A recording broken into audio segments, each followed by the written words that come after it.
Assalamualaikum warahmatullahi wabarakatuh. Selamat pagi menjelang siang. Saya akan membawakan mengenai on-pump ya, terutama mengenai komplikasi. Jadi kita ya mungkin ini mengenai MIPS, jadi kita tarik mundur sih. Mungkin kebanyakan dari peserta juga kurang familiar dengan operasi jantung ya setidaknya mungkin kami bisa menjelaskan sedikit lebih banyak di sini daripada tadi mix itu kan sedikit agak tidak terbayang ya. Setidaknya kita bisa jelaskan di sini. Slide. Nah ini sejarah tadi saya kira sudah dijelaskan dengan baik oleh guru kami Prof. Purwito. Ini tidak nyontek ya, nggak tahu kebetulan sama aja slide-nya ya. Kebetulan saja ya. Nah ini sejarah CABG. Saya kira saya juga bukan orang yang tepat karena, kayaknya masih lahirnya di ujung-ujung juga di sini ya. Kalau Prof. itu mungkin di tengah-tengah ya, beliau bisa mengalami sejarah CABG. Kalau saya agak di ujung ya, mirip-mirip sama dokter-dokter di sini ya, umurnya mungkin ya. Kemudian kita lihat tadi slide-nya ini bapak-bapak kita yang sangat berjasa ya saya kira untuk perkembangan sampai dokter-dokter di sini bisa mengerjakan operasi jantung dengan sangat baik itu berkat jasa-jasa mereka ya. Kita lihat Carol itu memulai anastomosis ya. Kalau tidak ada beliau ini kita tidak tahu ini mau diapain ini pembuluh darah ya. Kita lihat saja, tidak mungkin tersambung sendiri karena ada Carol memulai anastomosis pada vaskular ya makanya bisa sampai sekarang ya. Kemudian ada Gibbons yang menciptakan mesin jantung ya. Nah, kalau nggak ada itu gimana caranya kita operasi jantung ya? Mungkin akan lebih heboh ya sampai sekarang ya. Itu di sini cuma sampai tahun 2020 ya. Sekarang sudah berkembang sampai endoskopik CABG dan robotik CABG ya. Ya mungkin di Indonesia nggak tahu nih, belum pernah ada kayaknya robot. Mungkin sudah ada, mungkin di harapan kita ya sudah pernah dilakukan. Tapi di luar negeri sangat sering ya, sangat sering dilakukan robotik CABG dan juga endoskopik CABG ya. Jadi cuma lubang kecil saja ya, bukan lagi insisi tapi cuma membuat lubang kecil. Slide. Nah ini ya, dan ternyata ya karena kita bicara on-pump di sini ya harus ini juga on-pump ya. On-pump ternyata masih banyak juga digunakan di seluruh dunia ya. Kita lihat di situ sampai 80% ya. Nah, di sini mohon maaf bukan di Indonesia tidak ada ya, tidak ada, mungkin tidak ada datanya ya. Jadi di Asia sendiri 56% ya. Eropa mungkin agak kurang sedikit ya. Australia jauh lebih kurang sedikit, mungkin Indonesia mungkin jauh lebih banyak ya on-pump, tapi secara keseluruhan itu masih lumayan lah lebih banyak ya. CABG ya kita tahu lah bahwa ini golden standard untuk yang kompleks CAD atau yang ya lebih lebih severe lah CAD-nya ya.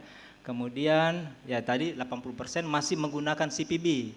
Ya, on pump. Apakah itu sekarang kan juga berkembang on pump tapi minimal invasif banyak juga digunakan ya. Tapi ini konteksnya adalah menggunakan on pump. Walaupun bukan sternotomi tapi torakotomi dengan on pump ada juga ya.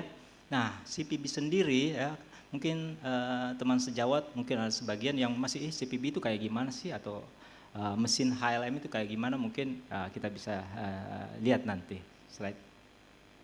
Nah ini bingung ya mungkin pada dokter bedah ya bingung mau pilih on pump atau off pump ya ini banyak tergantungnya ya tergantung mungkin dari yang terutama ya kemampuan surgeon sendiri, peralatan sendiri, kondisi dari pasiennya atau kondisi dari jantungnya ya enggak semua juga bisa dilakukan off pump ya kadang juga ada yang terbaik adalah dilakukan on pump bisa juga ya atau bisa memilih antara sternotomi atau dengan mix ya atau tanpa sternotomi ya bisa juga ya tergantung banyak faktor yang mempengaruhi lagi-lagi ujungnya adalah keselamatan pasien ya jangan sampai kita memaksakan mix dengan off pump tapi pasiennya tidak selamat ya itu lebih bagus kita on pump sternotomi dan pasien bisa pulang dalam kondisi hidup dan kualitas hidup lebih bagus dan berkumpul dan keluarga itu jauh lebih baik.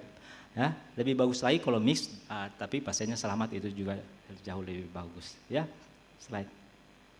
Nah, mungkin buat sejawat yang masih kurang familiar, nah ini namanya mesin heart lung machine ya, banyak sekali selang-selang. Jadi ini namanya sirkulasi ekstrakorporeal ya, jadi diambil darah dari, apakah itu dari atrium kiri, nah, kita keluarkan ya, atau dari vena cava atas atau bawah ya, superior atau inferior, kita keluarkan melalui selang, nah, kemudian masuk ke reservoir untuk dilakukan oksigenasi dan sebagainya, kemudian dimasukkan lagi ke aorta. Jadi sebenarnya sirkulasi sistemik, nah, sebenarnya tidak berhenti ya, tetap jalan dengan bantuan mesin.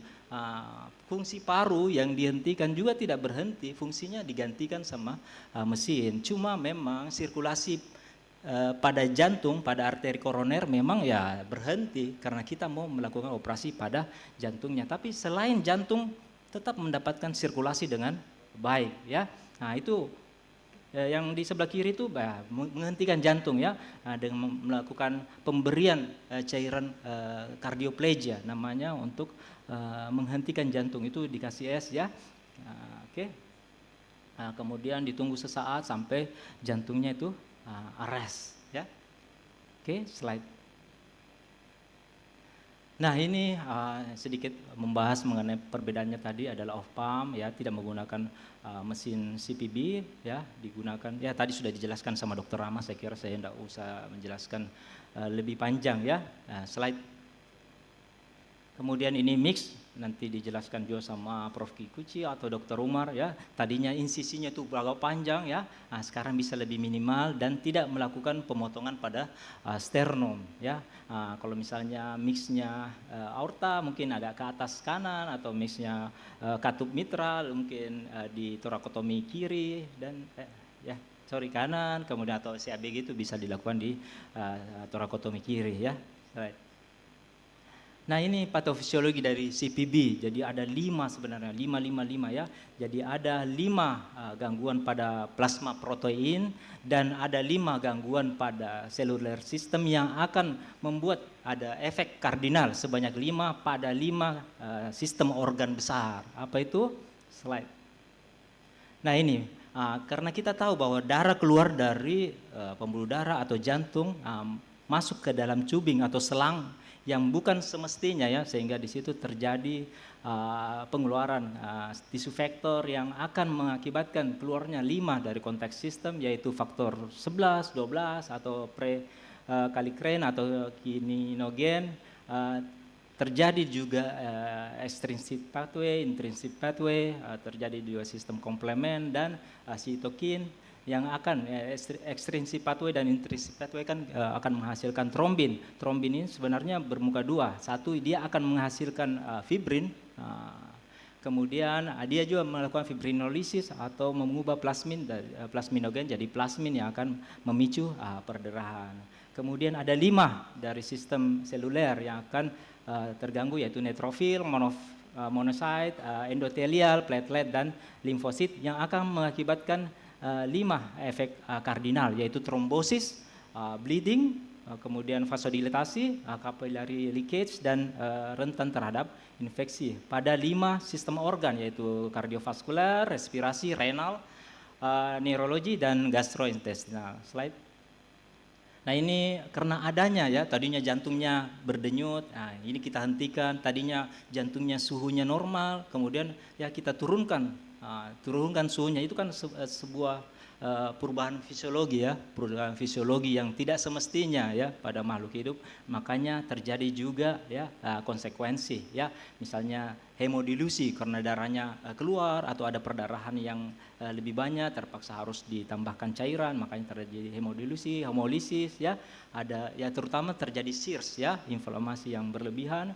Kemudian ada koagulopati, kemudian ada ventricle atau atrial arrhythmia, renal failure akibat acute tubular necrosis, atau emboli, komplikasi emboli yang bisa mengakibatkan stroke ataupun infark pada miokard. Slide. Nah, ini saya kira mortality rate jika dibandingkan dengan off pump, saya kira tidak terlalu jauh bedanya ya, tidak terlalu jauh, hampir-hampir mirip lah. Memang pada hospitality mortality rate ya sedikit lebih tinggi pada off pump, tapi secara statistik tidak terlalu signifikan. Slide. Nah, pada stroke juga ya memang disebutkan bahwa off pump itu less stroke dibandingkan on pump ya. pada grafik juga kita lihat memang ada hazard ratio yang signifikan pada kategori stroke, lebih bagus off pump dibandingkan dengan on pump. Begitu juga pada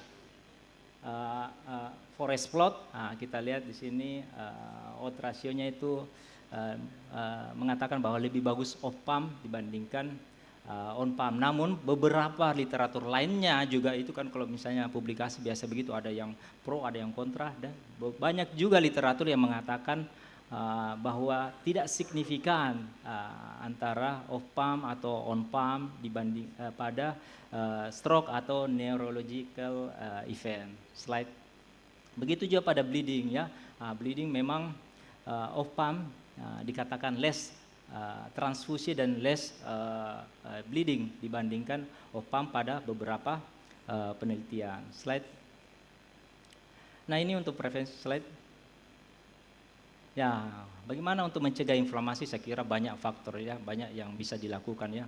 Dari anestesi juga bisa melakukan berbagai macam tindakan untuk mencegah terjadinya inflamasi yang berlebihan. Salah satunya beberapa diantaranya adalah manajemen temperatur selama dijalankannya mesin CPB, kemudian lung protective ventilation strategies, kemudian ultrafiltrasi atau menggunakan material yang yang biokompatibel ya, yang untuk mengurangi efek negatif dari blood contact dengan benda asing. Slide.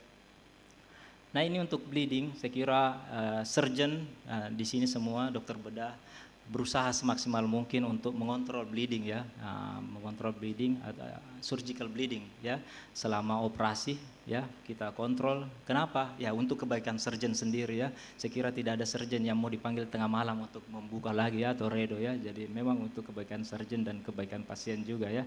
Kemudian untuk medical bleeding juga diwaspadai ya, kurangi hemodialisi ya.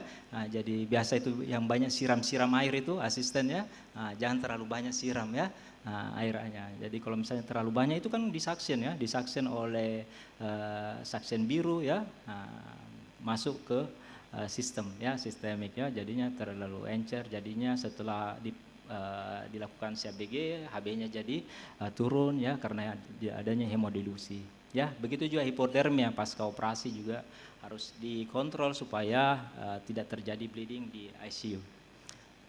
Slide. Nah ini pemberian asam tranexamat saya kira juga banyak digunakan ya, saya kira banyak center, mungkin ada juga tidak pakai, tapi saya kira banyak center menggunakan asam tranexamat sebelum operasi, bahkan setelah operasi dipercaya dapat untuk mengurangi bleeding atau mengurangi angka reoperasi. Slide. Nah ini stroke neurological event, saya kira center banyak juga yang melakukan diagnostik ya, misalnya CT scan atau USG karotis ya, ataupun CT scan toraks untuk menilai adanya kalsifikasi pada aorta ya, itu banyak dilakukan untuk mencegah terjadinya stroke ya. Tindakan-tindakan operasi juga surgeon saya kira sangat meminimalisir untuk memanipulasi aorta, terutama pada aorta yang kita sudah tahu bahwa itu kalsifikasi ya sangat, bahkan sekarang tekniknya bahkan tidak menyentuh aorta lagi atau anaortik teknik atau no touch teknik, jadi aorta dibiarkan saja tidak diapa-apain, mungkin flow bisa diambil dari selain aorta, mungkin dari lima atau rima atau subclavian arteri atau kayak kemarin dari GIA ya. Slide.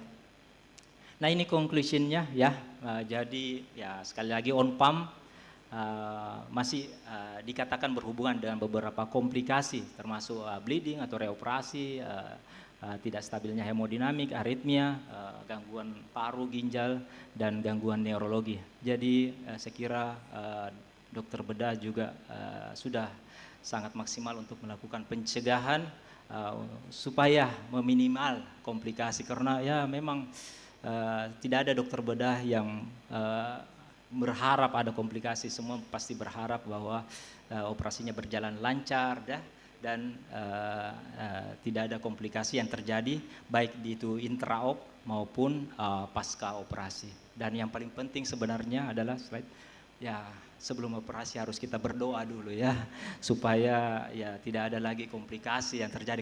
Karena ya bisa saja, ya, saya yakin banyak surgeon di sini merasa bahwa wah operasinya tidak ada masalah nih dari awal sampai akhir saya kira sempurna, tapi wah di ICU pertama bisa kencingnya nggak keluar, kemudian ada gangguan neurologis, ya bisa aja kayak gitu ya. Jadi makanya ya yang paling penting adalah berdoa juga ya. Saya kira demikian. Assalamualaikum warahmatullahi wabarakatuh.